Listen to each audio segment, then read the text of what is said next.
I would like to also take this opportunity to thank the leadership of the university and Professor Andrei Schumann, and also the Department of Cognitive Science for affording this opportunity. I would also like to highlight the importance of what Professor Schumann was doing, and that's the reason why I was in connections with his work in trying to connect between the field of formal logic and the field of studying rabbinic texts in a number of publications. And I really appreciate this effort. This effort has an international resonance, and due to this effort, we are having this conversation today, so thank you. Let me begin by outlining some basic terms and basic predicaments which are defining the complexity of the question of relationship between rabbinic argumentation, logic, and rhetoric. So I'll begin by drawing, well, first of all, let me step back, and I was asked to introduce and say a few words about my own area of interest, so let me do that, this kind of a self-introduction, and then I will continue with the lecture properly. My areas of interests combine, it's kind of interest in autobiographical challenge, combine interest in philosophy and in rabbinic texts, in whenever and wherever the rabbinic texts and philosophy intersect. And there are much more such points of intersection that you would expect initially. I began my career with an interest in German idealism, and then I realized that to understand German idealism properly within the context of the history of philosophy is not quite possible without introducing the discipline of Talmud study into the larger picture, or biblical interpretation broadly. And then, for that purpose, after finishing a PhD in German idealism, I developed another PhD project, this time in American soil, about the rhetoric of the Talmud. Initially, it was a project about the rhetoric of the Talmud from the point of view of post-structuralism. So I was interested in people like Derrida, Lacan, Deleuze and Guattari, trying to see, to explore the relationship between rabbinic way of thinking and post-structuralist way of thinking. The important demarcation point in this intellectual biography was a realization that the Talmud itself and the study of the Talmud is a discipline. It's not just an object to analyze or to derive a law from, but rather it's a discipline of thinking. And I was interested to find out what is the relationship between this discipline of thinking and philosophy as a discipline of thinking. And I came to working hypothesis, which I have been pursuing through my career so far, that these two disciplines are commensurable one to another, meaning that they cannot be reduced one to another, but they cannot be understood properly one without the other either. Other approaches, the approaches which preceded my scholarship, were approaches in which either Talmud and philosophy, including logic, were completely isolated one from another, just two different things, not really knowing much about one another. Or the other approach would be a reductionist approach, an approach which would say, well, Talmud and philosophy conflate or meet in one point to a point that they become identical to each other. For example, in the thought of Emmanuel Levinas, most notably and most well known, according to one interpretation, that means that that the Talmud is to be translated into philosophy. In that way we receiving or getting the most advanced version of philosophy, the Levinasian philosophy as he believed. Or, according to Annette Aronovitz, another scholar and interpreter of Levinas, we're looking into translating in a sense of taking Talmud and translating it into the language of philosophy, so that it is a translatable thing. My claim and my predicament of my scholarship is that these two traditions are not really translatable one into another, and therefore we need to develop a philosophical language on the one hand and a Talmudic language on the other hand, in which we could understand this difference. And the middle ground on which this negotiation of mutual relationships between Talmud and philosophy becomes possible is the ground of rhetoric. Exploring that, I first wrote a book called What is Talmud? The Art of Disagreement, about the 15th century Talmudic Aristotelianism, Rabbi Yitzhak Kanpanton of Castalia, read in the context of post-Heideggerian tradition of thought. And the main gist or the main importance of this book for the larger project was to say that the systems of the studying of the Talmud, however they were perceived as very separated from philosophy, were in fact in 15th century and later as a result of this 15th century revolution in the Talmud study, were Aristotelian.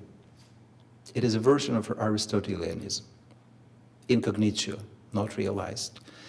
However, this version of Aristotelianism was very different from well-known versions of Aristotelianism, and that has to do with the place of rhetoric.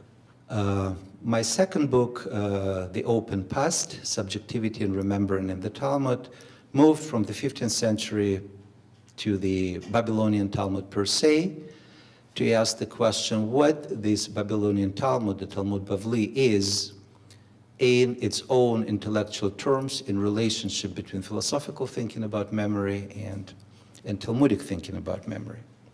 The gist of this book, in a very short version of it, would be to say that the foundational approach performed on the pages of the Babylonian Talmud is approach of remembering, so that all logical or any other philosophical intellectual instruments are only tools for the main task that Talmudic tradition performs, the task of remembering the past, remembering the traditions of the past in the best way possible. And that puts forward the central category, which will be the center of the talk today as well, the category of refutation. To remember is not to recall what happened, but rather to remember is to try to refute any testimony, any evidence that any formulation of the law which is coming from the past, to refute it and to defend it. If something is simply refutable, something which is presented as a memory of the past, personal past or collective past, doesn't matter. And if it's simply refutable, then the memory is wrong. If it is irrefutable, then it's pretty much the same as logically necessary. Then, again, that's pretty much the same as logically tautological. Then it's not the matter of memory. It's just a matter of direct thinking. So to remember in the Talmudic tradition, as I was unpacking in this book, was to try to refute and to defend. If something is refutable and defendable, then we have a good bet that we remember that correctly. If it's only refutable, then we don't remember it correctly, and if it's irrefutable, we don't remember that correctly either.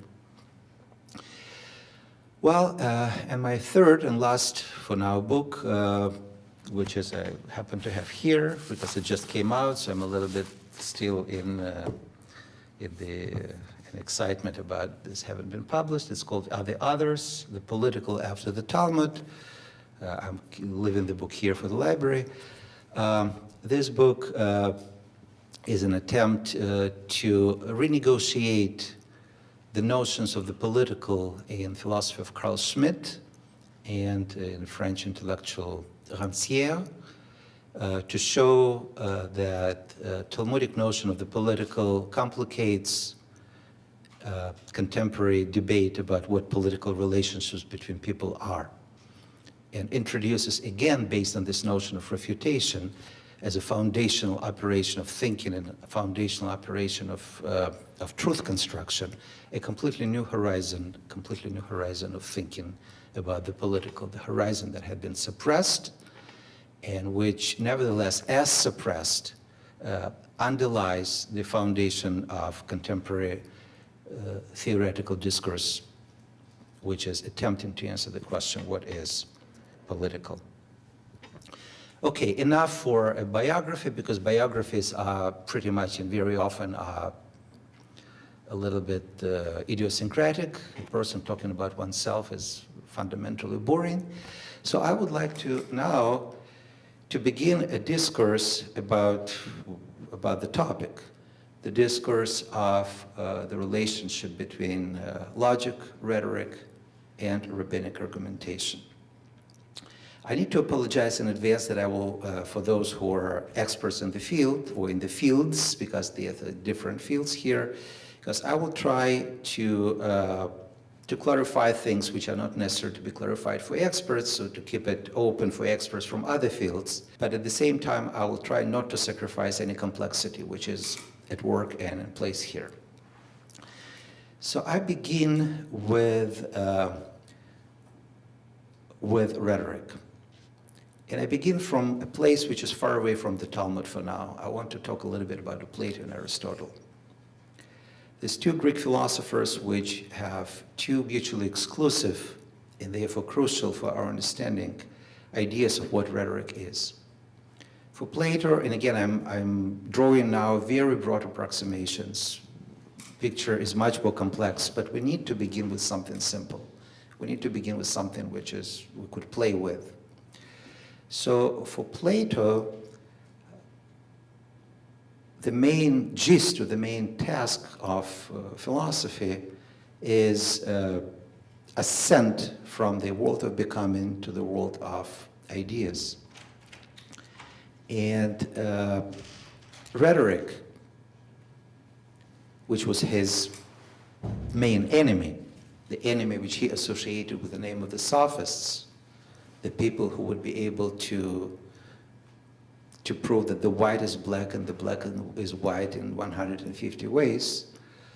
That was rhetoric for Plato. And Plato, therefore, is saying that rhetoric must be dismissed, and true philosophy, true cognition of ideas must get rid of any kind of mimetic art, of any kind of imitation.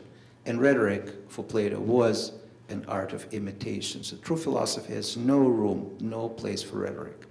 That's Plato's position in a nutshell, 60 seconds of Plato. Aristotle's position is different. Aristotle allows rhetoric to enter into the philosophy. Famously, he separates, or at least the tradition of interpretation of Aristotle, separates between canon and organon.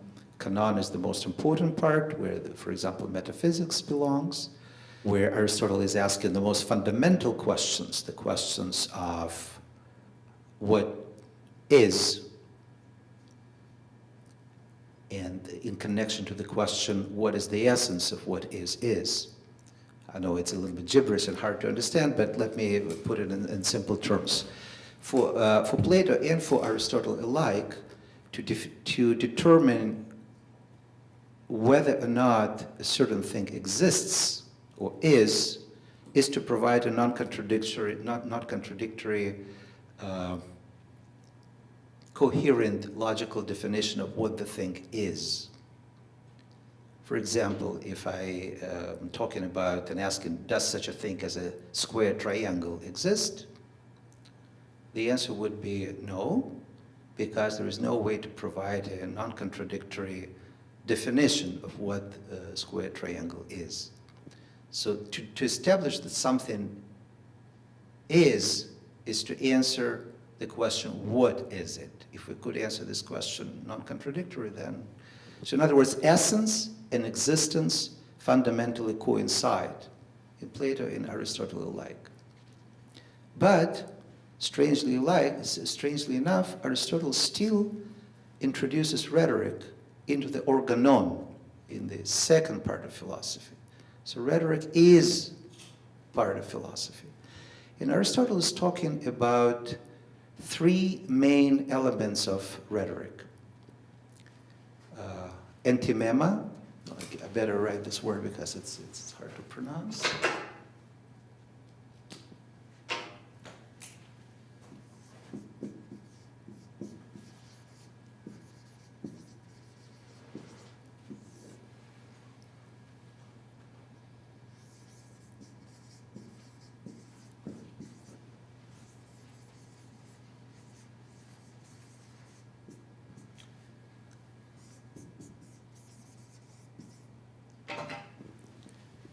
Enthymeme, which he defines very briefly as rhetorical syllogism, and then he's talking about example, and then he's talking about character or ethos. So those are the three elements of rhetoric and three elements of rhetorical speech. Ethos is a way in which the speaker presents herself to the audience as a trustable and a good person, because you don't want to believe arguments, or you wouldn't believe arguments if they're coming from a person who's not trustable. So how do you present yourself as a speaker? Example, everybody likes examples, so that's which makes it easier to understand.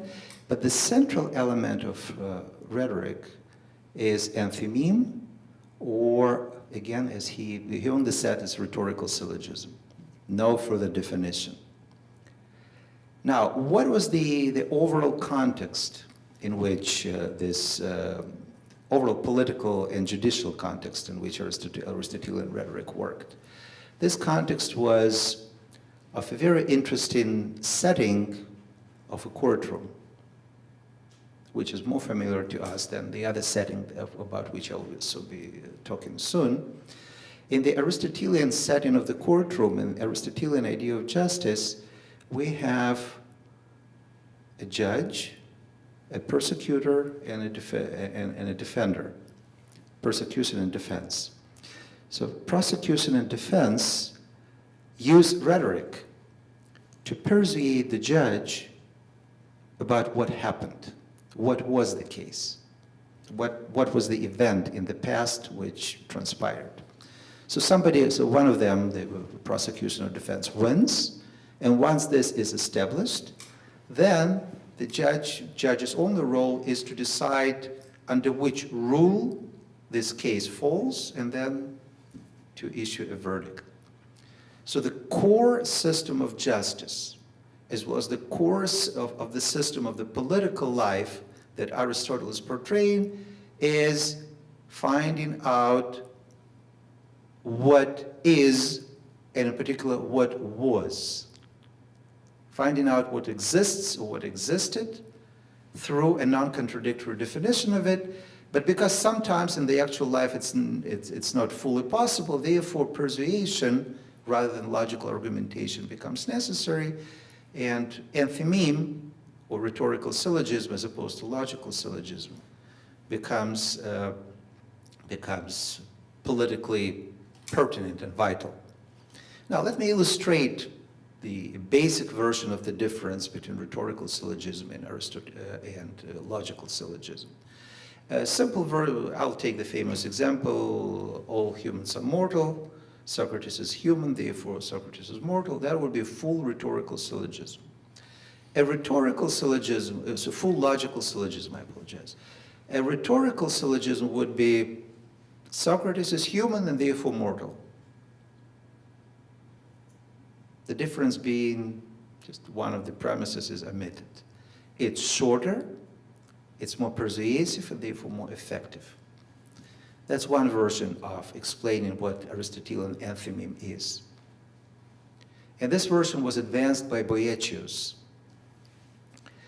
Boethius was the Roman interpreter of Aristotle, who basically said that rhetorical syllogism is a abridged version of logical syllogism. There is no fundamental difference between logic and rhetoric, except that rhetoric is the more beautiful, more persuasive, or more shortened version of logic. What we are finding on the pages of the Talmuds, and there are two Talmuds, the Babylonian and the Palestinian one, what we're finding on the pages of the Talmud is, at least I'm arguing, a different version of enthymeme, a different interpretation of what Aristotelian rhetorical syllogism is. And on this interpretation, which is much more complex and much more difficult to discern, on this interpretation, the enthymeme is not an abridged version of logical syllogism, but rather something else. And what is this? So here I will need to introduce some additional rhetorical terms from the theory of rhetoric, which now from the Roman rhetoric, in order for us to understand better how Aristotelian enthymeme is interpreted on the pages of the Talmud. I'm now switching again, as I said, to the context of Latin rhetoric, Roman rhetoric, and I need to introduce 5 main categories here.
These 5 elements, delivery, invention, memory, refutation, and example, were 5 different set of skills, 5 different areas that a successful speaker was supposed to master in order for him or her to persuade the audience.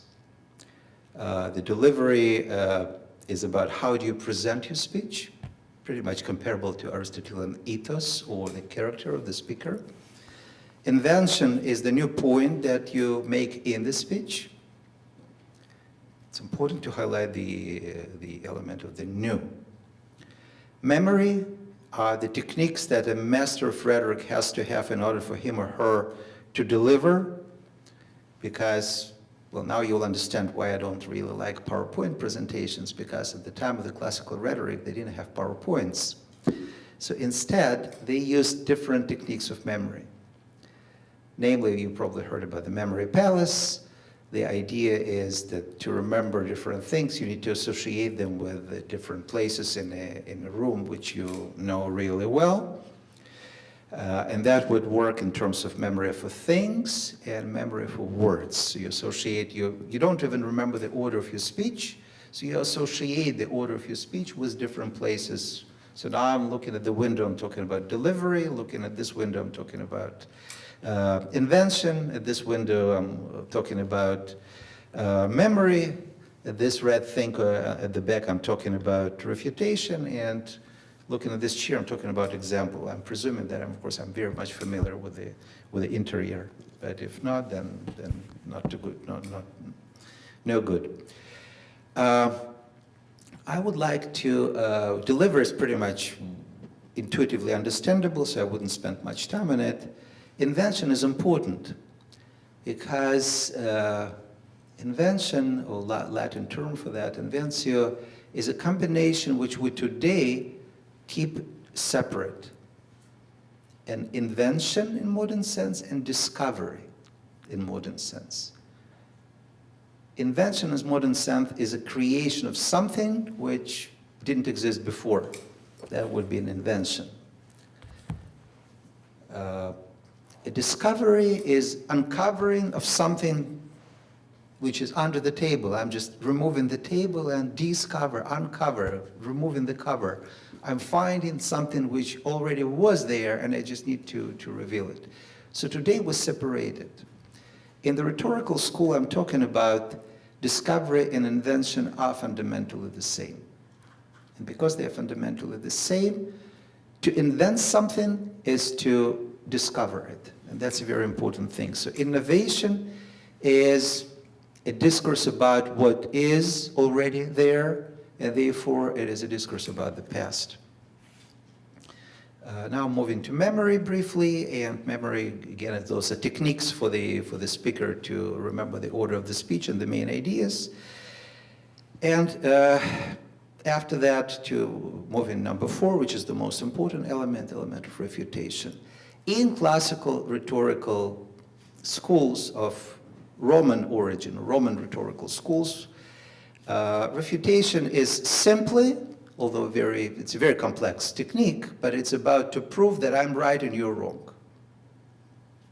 To prove that my opponents, people against whom I'm speaking, are wrong and that I'm right. That's primarily to prove that they're wrong. That's the main element. And then, of course, the example, which I don't need to elaborate on, it's intuitively clear. Now, moving to the Talmud and to how rabbinic rhetoric, rabbinic schools of rhetoric work, this picture is going to be complicated and reshuffled from these very same elements, but it will be reshuffled in a radically new way. And this change will be absolutely essential for understanding the topic of the relationship between rhetoric, logic, and the Talmud. To give a short version of it, instead of separation between the 5 elements, refutation comes to become central for all of them. Let me begin from delivery. I am to speak, or speech makes sense if and only if I have something to disprove. That's the intuition which dominates the Talmud. If you say something, it's only because you have something to disprove. There's a fantastic example for that, which not from the Talmud, but from general cultural sphere. Orphanage. The children who don't have parents live in this separate facility. They do not cry at night. Why?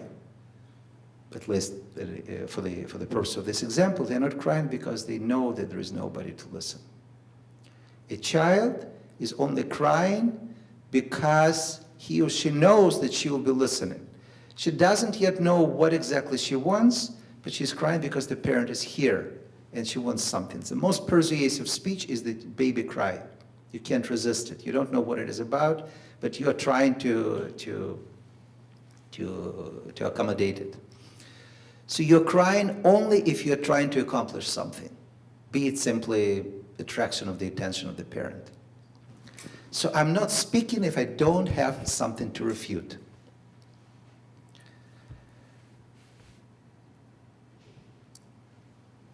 Now moving to invention. Invention is a little bit more complicated, a little bit less intuitive, but very important. A connection between invention and refutation creates a new set of the truth criteria. Let me compare with the most basic theory of truth, the most intuitive theory of truth. The most intuitive theory of truth that we all know, and it's coming from Greek tradition, but is very popular in formal logic today, is the correspondence theory. The correspondence theory of truth is saying that a statement is true if it corresponds to the matters of facts, to the matter of facts in reality, right? If this thing is black, and I'm saying it is black, then this is a true statement. The correspondence theory.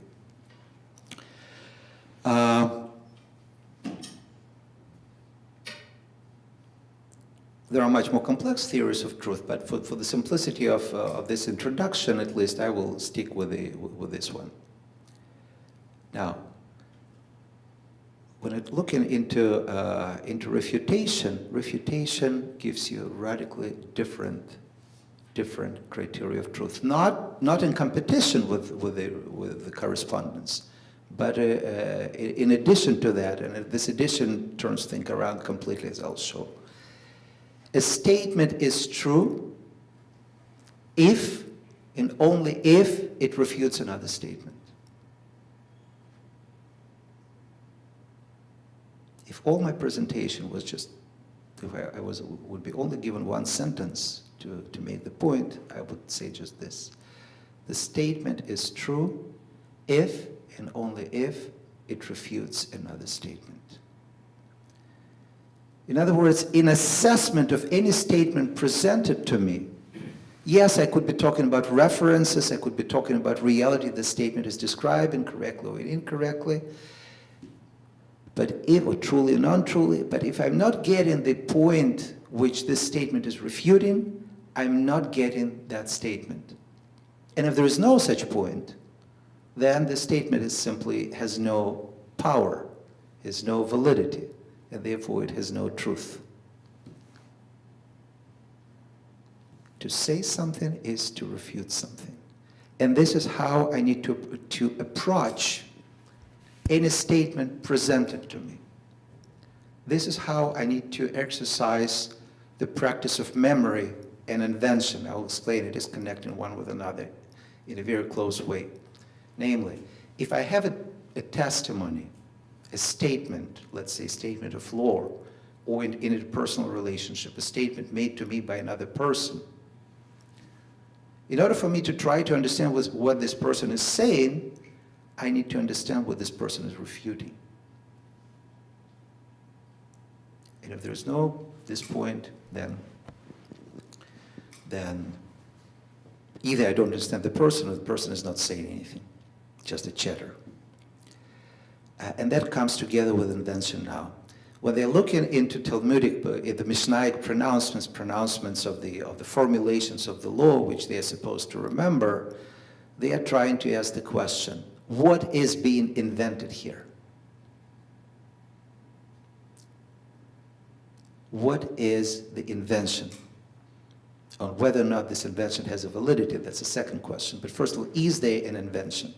Is there something which is less than obvious?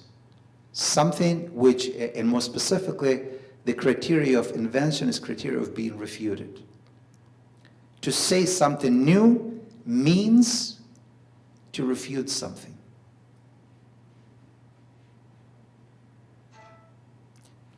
So this is the most difficult and probably the most counterintuitive element here. But this is the most important one as well. This again translates into completely new truth theory, and I can't say enough to highlight the importance of that.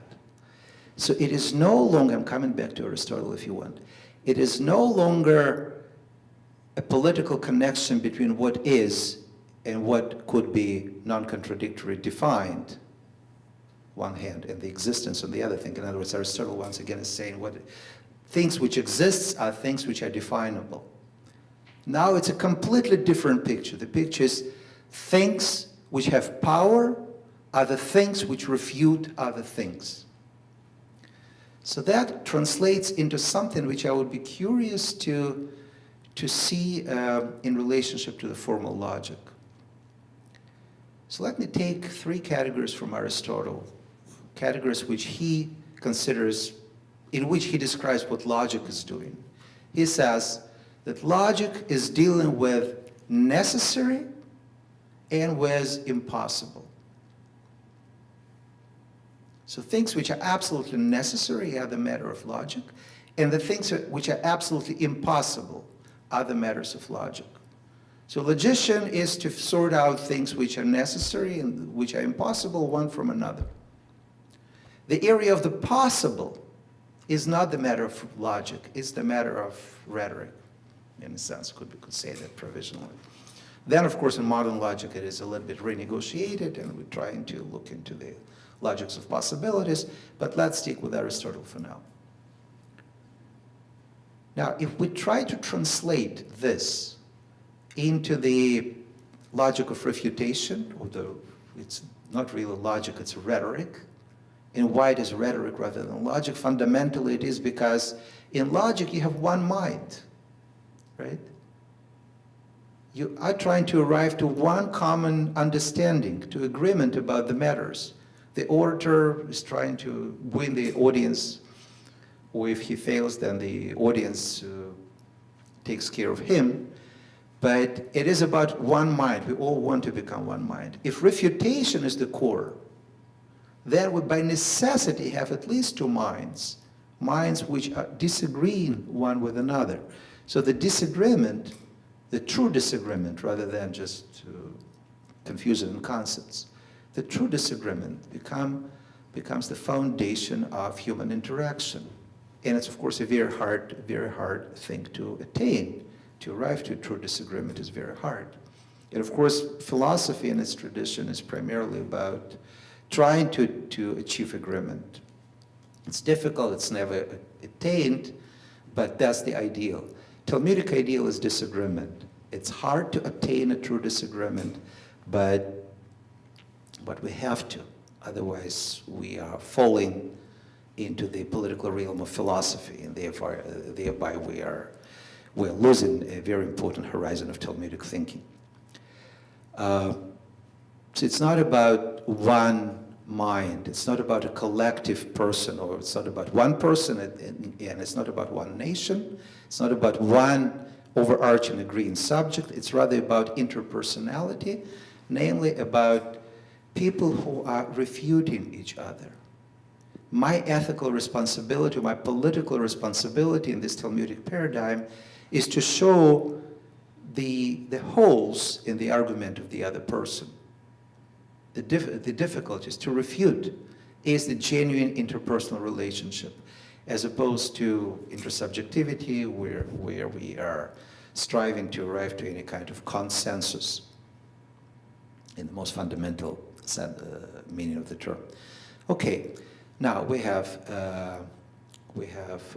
Aristotle with his notion of the necessary, the impossible, and the possible. The necessary and the impossible is the area of logic, and the possible in the area of rhetoric. Now I'm translating this into the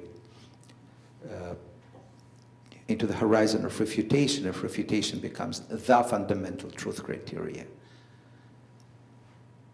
That which is absolutely irrefutable is equivalent to what Aristotle calls necessary.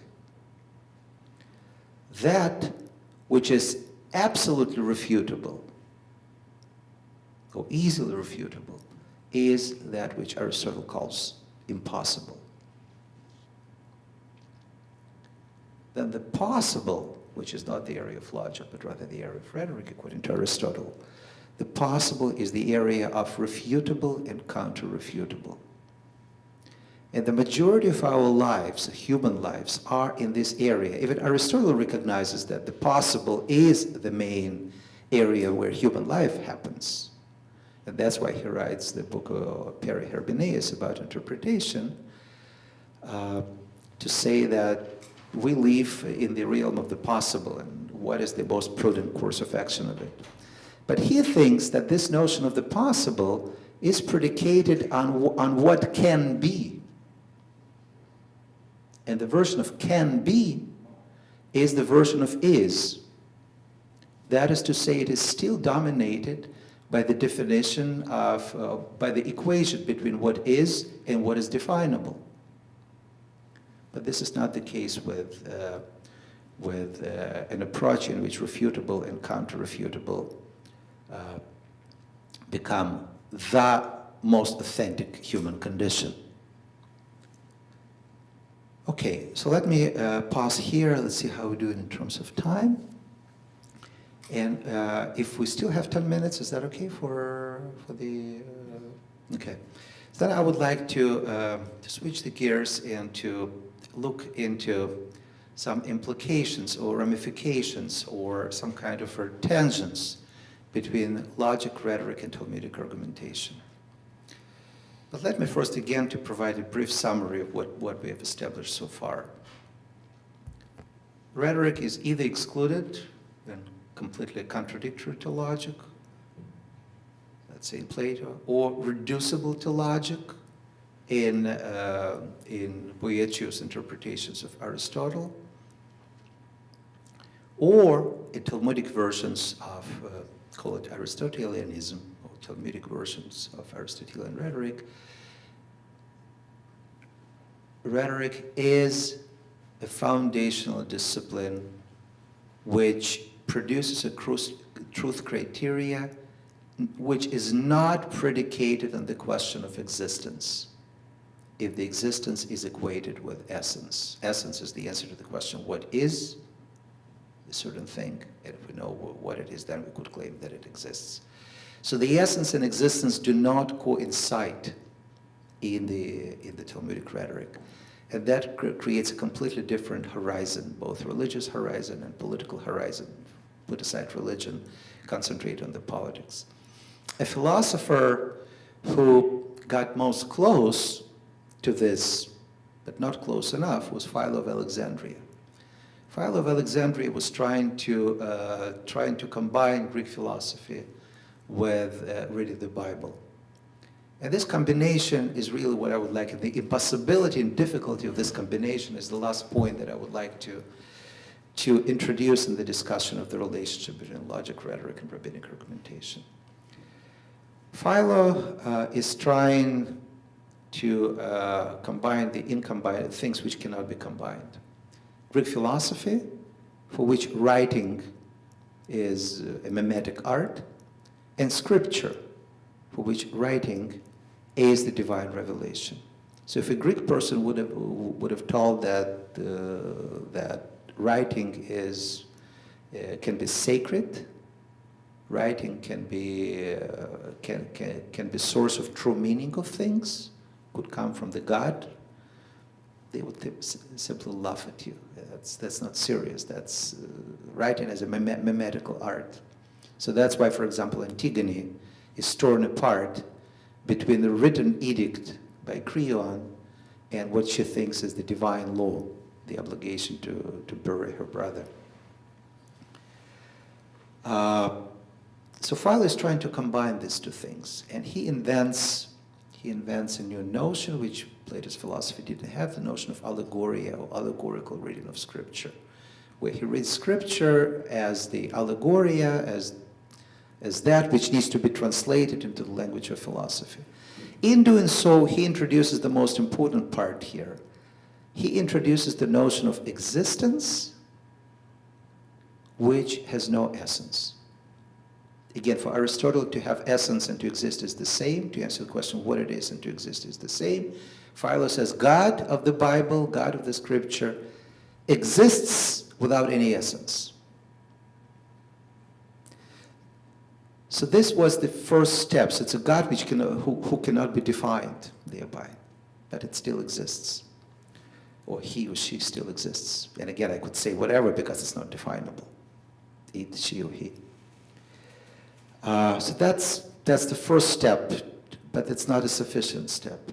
If we come in really appreciating the Talmudic rhetorical argumentation, which refutation is the truth criteria, then yes, we are already beyond the horizon of Aristotelian equation between essence and existence, but we also beyond Philo. Because it's not really important, because Philo was still trying to kind of Aristotelianize the Scripture. But the rabbis changed the modality. They ask a completely different question. If I read a passage from the Scripture or any kind of testimony of the law, I'm trying to understand what this passage is refuting. And only this gives this passage its truth. So therefore, I'm never interested in what happened or what was. I'm only interested in refutability and counter-refutability of any evidence or any material that comes my way. So I'll conclude, therefore, with a description of a courtroom situation, and a political courtroom situation, as it is envisioned in rabbinic court, as opposed to the Aristotelian court. Remember, we're talking about Aristotelian court with the judge and the prosecution and defense and an attempt to establish what was the case by means of persuasion. Here we have a completely different court setting. We have 3 judges at the very least or more, and we have witnesses, nobody else. The task of the judges is only one. The witnesses are also laying claim against the defendant, but the task of the witnesses is only one. The task of the judges is only one, to see whether or not a given pair of witnesses refutable. If they're completely refutable, they're out of the courtroom. If they're irrefutable, interestingly enough, they're also out of the courtroom. And if they're refutable and defendable, then they are valid witnesses. Let me bring a bright example just to highlight this point. If a person is tried for the murder, and if the court, in this case it should be big court of 71, and if the court is in complete agreement that this person is guilty, this person is let off, is not punished, released. Because if people are in complete agreement one with another, something is wrong. It cannot be true. Think about judicial system in the United States, for example. It's completely opposite of that. The jury must arrive to agreement. So the task of the court, the task of the judges is only one, to establish refutability and counter-refutability of the witness. And if they're only refutable, out, and if they're irrefutable, also out. So that, of course, translates in a radically different, not only judicial, but also political horizon, because the political horizon is predicated on the notions of what is, on the existence. And if we, separate between existence and essence, as already Philo did, and B, do no longer try to establish existence along the lines of the is, but only pure is, even is without predicates, but rather are trying to engage into political relationship with one another, in which the most important part is refutation, then we're in a completely different political world. A world which both most predominant political theories of today must suppress, because they are still philosophical and not Talmudic. Thank you.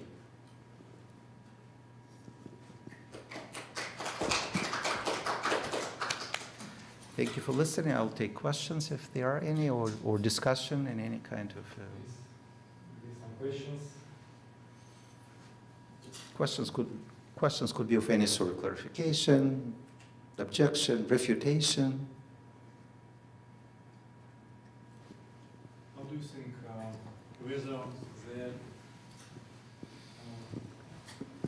whether the Talmudic sages knew something about Aristotle or not? Now, could you repeat the question again? Whether the Talmudic sages knew something about Aristotle? So the question is, do they have any kind of knowledge of Aristotle, right? That's basic. Am I getting the question right?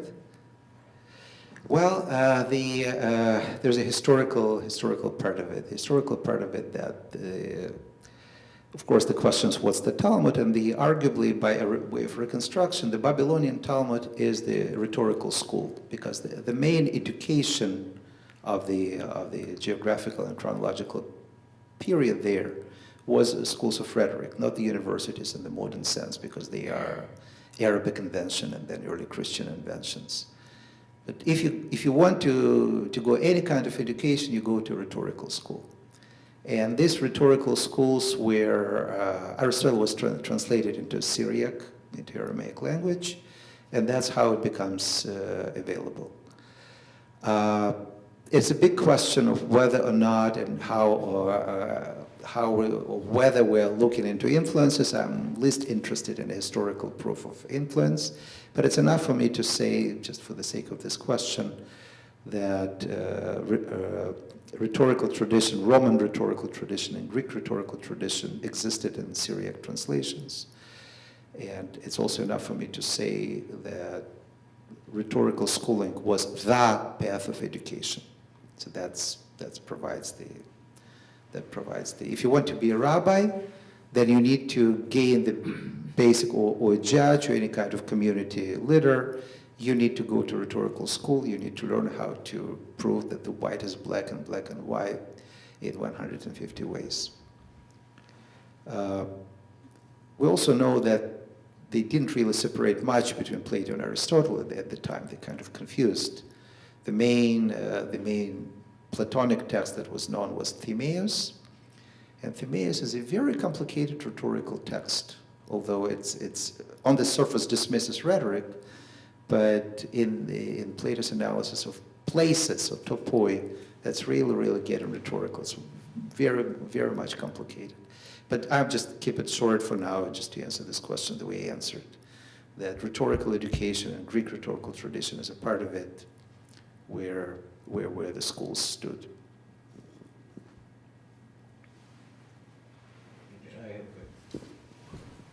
First, I have to clarify. Is it correct to say that statement A refutes statement B? Yes, and this is the only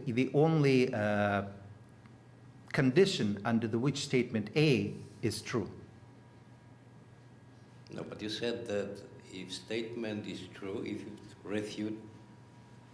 refutable, yes? Oh. My question is, you need two statements to talk about refutation. Is this relation symmetrical? No, the relation is not symmetrical. I see what you're asking. Thank you for the question. So, refutation permeates things on a number of levels. First, if we have statement A,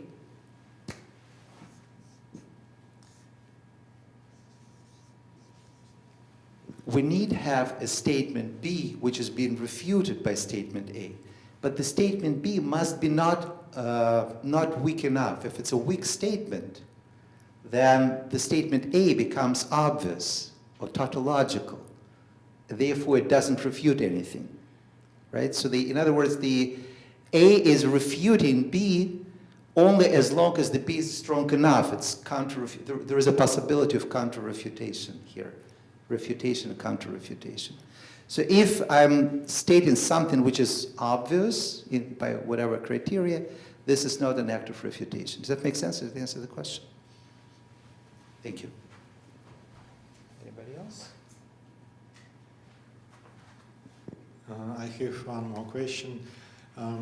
So we know that Karl Popper became Falsification theory. yes, also a thinker who supports very similar ideas that a falsification is rather much better than verification. How do you think Sure. whether there are some Jewish roots in this way of thinking? Thank you. Well, the question was about Popper's idea of falsifiability, not falsification, but even falsifiability. The statement is, can be true, not necessarily true, but can be true if it could be falsified. If a statement cannot be falsified, it's a tautology, so therefore it cannot be true. That's not the first time I'm hearing this question, of course. And I wrote about this extensively, but the short version of it is to say this criteria of falsification is very different from the criteria of refutation. Why? Because this is still, Popper is still within the horizon of correspondence theory. That's a short version of an answer. The long version of an answer is that it is still about, if the statement is falsifiable, it means that it is still descriptive, or potentially successfully descriptive of a matter of facts, of a condition of facts in reality. So it's still about what is. It's still one voice, it's still one mind. It doesn't have the true interpersonality. It's at best intersubjectivity. So falsification is very different from refutation, because falsification is still, and falsifiability is still political practice of one universal mind, nation, individual, or even humanity, as opposed to the refutation approach, which is fundamentally interpersonal, fundamentally engaged in more than one mind.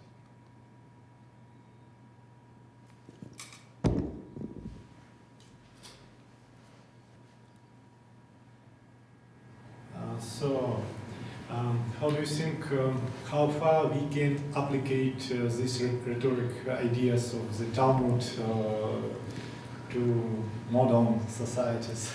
Thank you. The application question, I appreciate the question. There are two different lines of thinking which I would like to highlight here. One has to do with the political discourse of today, and the other was computing of today. Let me begin with the political discourse. That's what I was trying to advance in this book about the others. Our ideas of alterity, our ideas of difference, our ideas of another person and diversity are all predicated on the philosophical tradition rather than on the Talmudic tradition. So an example of that would be, for example, political theology of Carl Schmitt, who is most convenient in this respect, but also most problematic, who would say that the otherness of a person is, he differentiates between two kinds of the others. One kind of the others are those who are marked by a territory. For example, a Polish person coming to the United States or an American coming to Poland are defined by a territory. Right? If there is a patch of land to which a person is originally associated, so that's the definition of the person. So that gives the true identity, as it were, the correspondence theory of identity. And then the question of political toleration and diversity and so on and so forth is reduced to a simple question of territorial negotiations, simple distinction between we and they, or us and they, and this is being demarcated by territory. But the Jews, according to Schmitt, are different because they don't have their own territory. They're not defined by their own territory. And even in modern Israel, the situation is that Jews are not defined by an at least uncontestable territory. There is no piece of land which is uncontestably associated with Jews. Consider about Chinese. There's no question about Chinese are defined by the territory called China. There's no question about Poles are defined by the territory called Poland, even if there are geographical changes over the history of what this territory is. Well, that's an interesting question, but there is a hope. There is this contested territory, but there is a hope that this thing could be resolved somehow. Israel, just putting contemporary Israel aside because it's much more complex and we could only get there after we understand the fundamental picture. Israel, the biblical Israel, is fundamentally not defined by territory. It is defined by a refutation. Here is the direct example that I will give to you how rabbinic thinking works here. Refutationist thinking works here.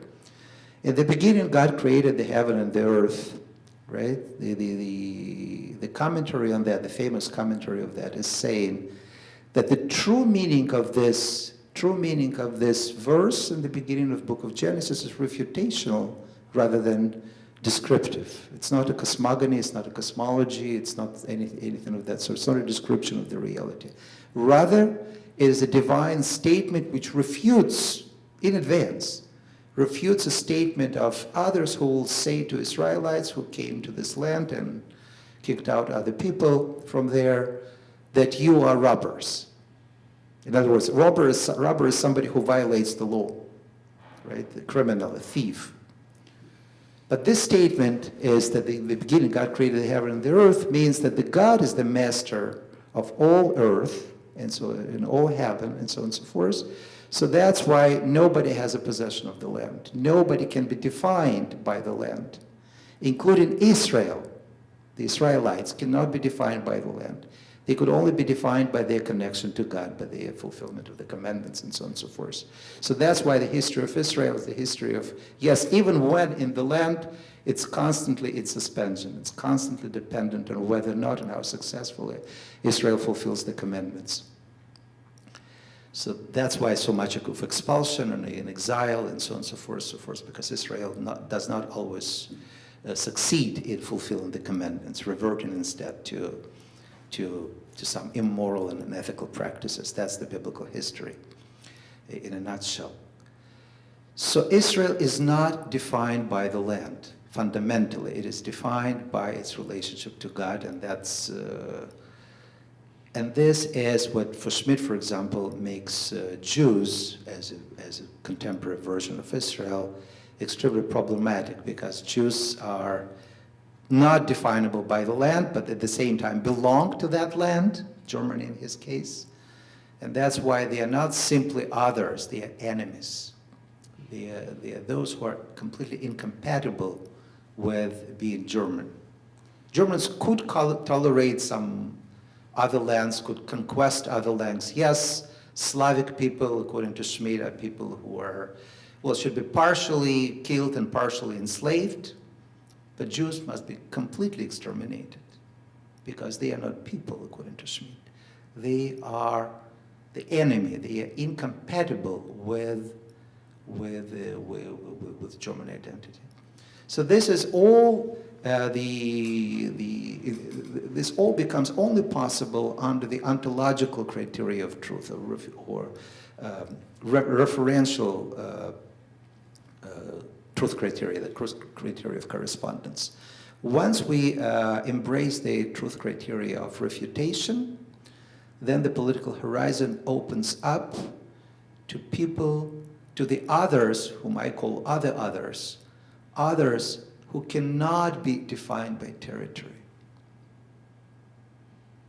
but who nevertheless are to be appreciated as truly others. So that's one direction where the application goes. The application is to shutter and to criticize in constant sense of critique, to criticize the horizon of the political thinking about diversity today. There are diverse groups which cannot be identified by any kind of what is principle.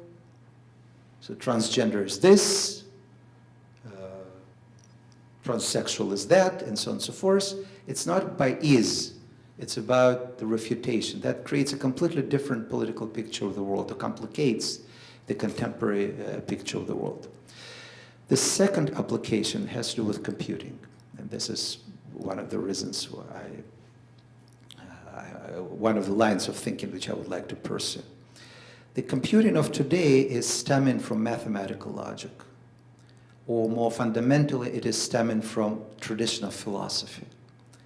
How the computing would look if it stemmed from the tradition of Talmudic rhetoric. And again, I want to be very clear here. I'm talking about Talmudic rhetoric or rabbinic rhetoric. I'm not necessarily talking about Jewish rhetoric. It doesn't have to be, Talmud happens to be an element which is very important in Judaism, formative of Judaism. But what we're getting here has a universal meaning. It's not specific to Jews. And it could have been that there are other schools of rhetoric of that kind, which I've described, which just don't happen to have them. So we're talking about rabbinicism. We're not talking about Judaism in this respect. Okay, so how the computing would look if it stemmed not from the mathematical logic and not from the Aristotelian tradition of logic, but rather from from this refutation principle of criteria, criterion of truth. That would potentially make computers much more close to what humans are, and I'm not talking about emulating it by producing programs or formal mathematical logics which would embrace refutation and counter-refutation as opposed to absolute refutability. I'm not talking about formalizing it in the horizon of mathematical logic. I'm asking a much more fundamental question. To rethink the foundations of the computing in light of call it Talmudic rhetoric of refutation. So this is a very hard conversation to have because most of computer specialists are within the horizon of mathematical logic. And, but also there is an understanding that it's important to do because the increasing understanding of limitations, what computers can and cannot do, is arising. Most fundamentally, computers are one mind. And how to embrace the true multiplicity of minds is the task which could hardly be addressed without this recourse to this intellectual resource. So that's the second part of the answer. When you talk about computing, it's for modern computing quite crucial is concept of infinity. Actually, infinity, many infinities, and the first one, infinity. Is it any reflection of it in? There are intellectual resources related to that which are still not tapped in. For example, Oscar Goldberg's vitalism, in general, the theory of vitalism. Hans Driesch is another possibility here. An understanding of infinity, well, there are, of course, competing understanding what infinity is. If we're looking into infinity as spurious 1 + 1 + 1 + 1, that's one idea of infinity. And from here, for example, we still have Cantor theory of power of continuum and those famous Alephs of infinities mapping and not mapping one another. But those are the ideas of infinity which come from a negation of the spurious infinity, or extension or negation of the spurious infinity of 1 + 1 + 1 + 1. But then there is another notion of infinity which I don't think is yet incorporated in modern computing, or I'm not an expert there, but I would like to have this conversation, that finitude is a negation of infinity. That's a philosophical notion, that's not yet a Talmudic notion. Finitude, finite, so we're not beginning from a one to construct the notion of infinity. We're beginning from the infinity in order to construct the notion of the one. I don't know if this is already incorporated in computing. I would be curious to learn more about that. But I think here a possibility, which again has to do with Hans Driesch and with Oscar Goldberg, the possibility of well, I preliminary defined as vitalism, but what's going on here is an infinity which is irrelevant to the question of its existence, but rather is only relevant to the question of refutation. So what kind of infinity would there be if the refutation is the leading way of thinking about that? Every single infinity would have a correlative of another infinity which is being refuted. So it would be not possible to have singular infinities. The notion of the singular will have to be rethought. But this is very vague. I'm just starting thinking in this direction. I could only say for now that there is the spurious one, there is the Spinozian one, which is not spurious, and I don't think it was already incorporated in computing. That's already a resource. But I don't think it can be without the recourse to the refutation as a truth criteria.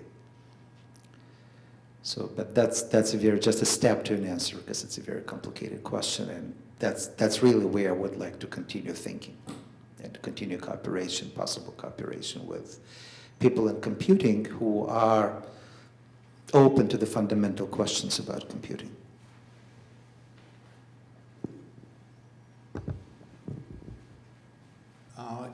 In Poland, the pro-life movement is quite popular, so the problem of abortion is very disputable. And maybe do you know what the Talmud says about this subject, how it can be acceptable or not? Pro-life and pro-choice is also a very important debate in the United States. Let me again to apply this refutational approach to thinking about this issue. We need to understand what's going on here, what is being refuted by, or what is being asserted tacitly and then being refuted by different positions in this debate. So again, two positions are pro-life and pro-choice, which are kind of nice rhetorical shortcuts. But the fundamental tension here is whether or not, it's a question about biopolitics, the question of whether or not the state has the ownership of the life of the citizens. That's the fundamental thing. And this is not debated. Both pro-life and pro-choice are only debating what state policy should be. Should state allow the subjects to decide on their own life, or should state not allow that? But it is but the assumption is that it's fundamentally in the hands of the state. Why? The best way of thinking about this is Hobbes. Hobbes is famously saying that in his notion of the contract, social contract, is that we exchange, the individuals exchange their life for their security. In other words, they're saying that we are giving, we are having state to protect our lives from the enemies and from the criminals, from the wars and so on and so forth, in exchange to giving or relegating the ownership of our life to the state. So this ownership is never contested.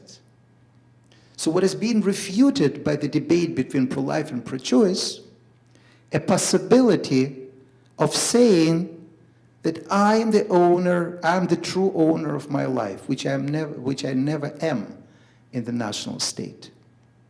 Because the state could constrict me to army, even if right now in the United States there is no draft, but it could be, and it was historically.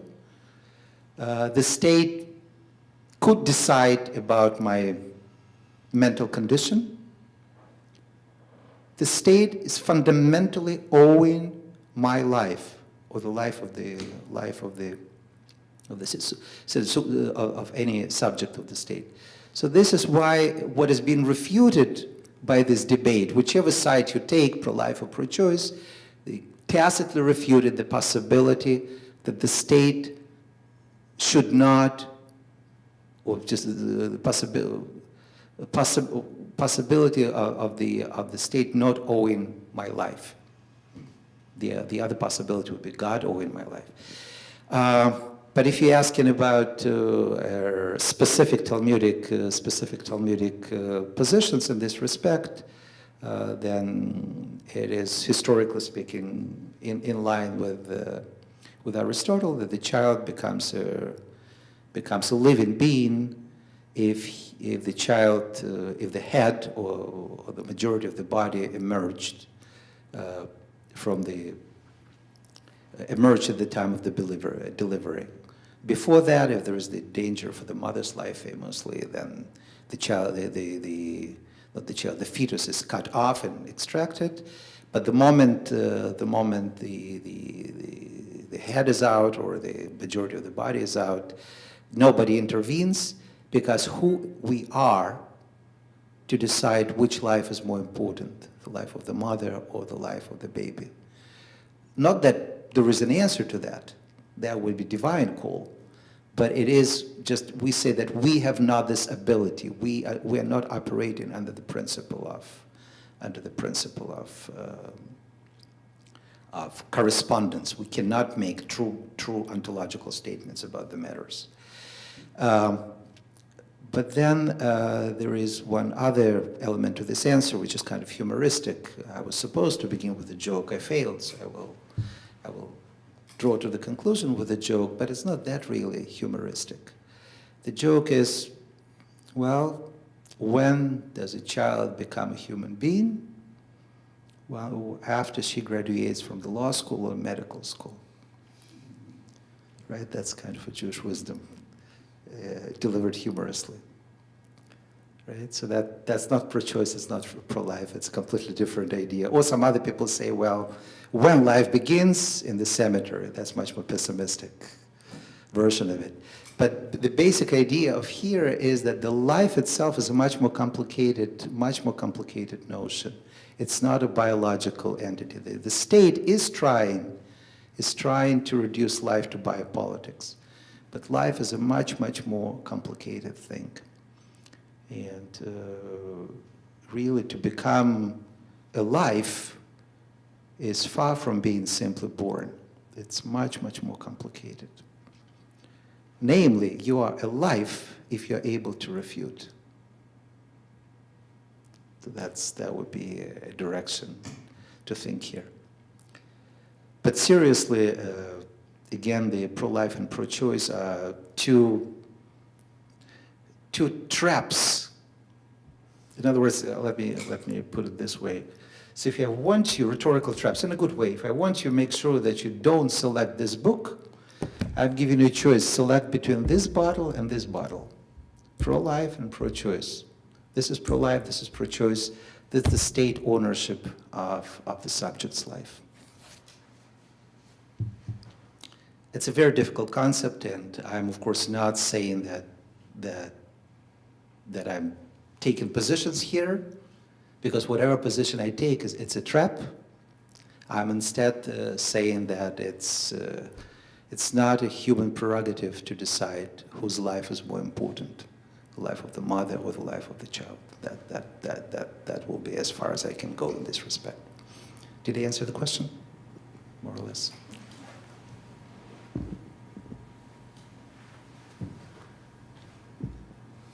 Maybe the last question. Let us assume that somebody of us would like to start to study the Talmud. So maybe you can provide us with a very short guide to the Talmudic texts, how to read them. Well, if you want to study the Talmud, first of all, let me encourage you to do that, because some people would say, well, don't study the Talmud because it's a question of language. Hebrew language, you need to know Hebrew, you need to know Aramaic, it's very complicated. Not true.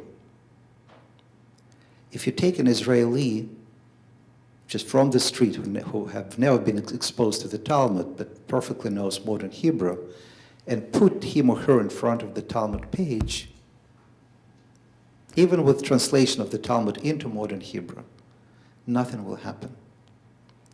Because Talmud is an intellectual idiom, which I was trying to describe today. The idiom of putting refutation at the center of the whole discussion, of the whole human existence. And that takes intellectual learning rather than necessarily language learning. Ultimately, you might end up studying language, but the first step is to understand the intellectual idiom.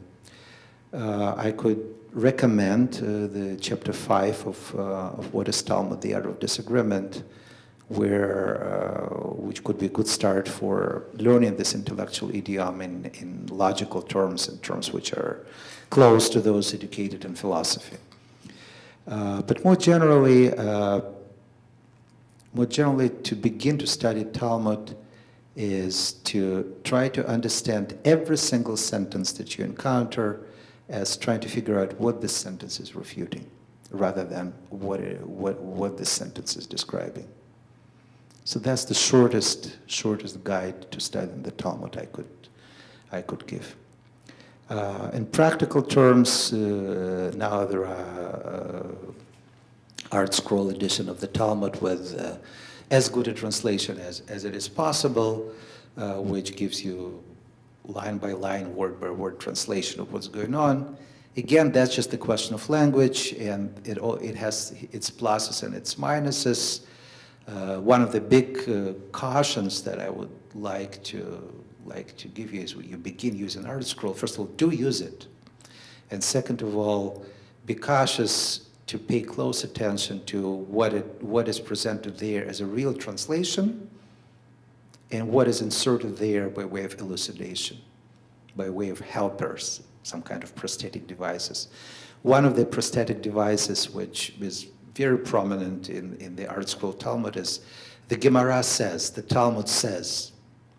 It's as good as internet says. That is, it's no good at all. Because there is no such a thing as there is no such a person as Gemara. There is no one overarching mind in the Talmud. So my advice in studying the Talmud, get rid of the idea of overarching mind, yours or anybody's. Understand that you're only as good as you are in a conversation with somebody else.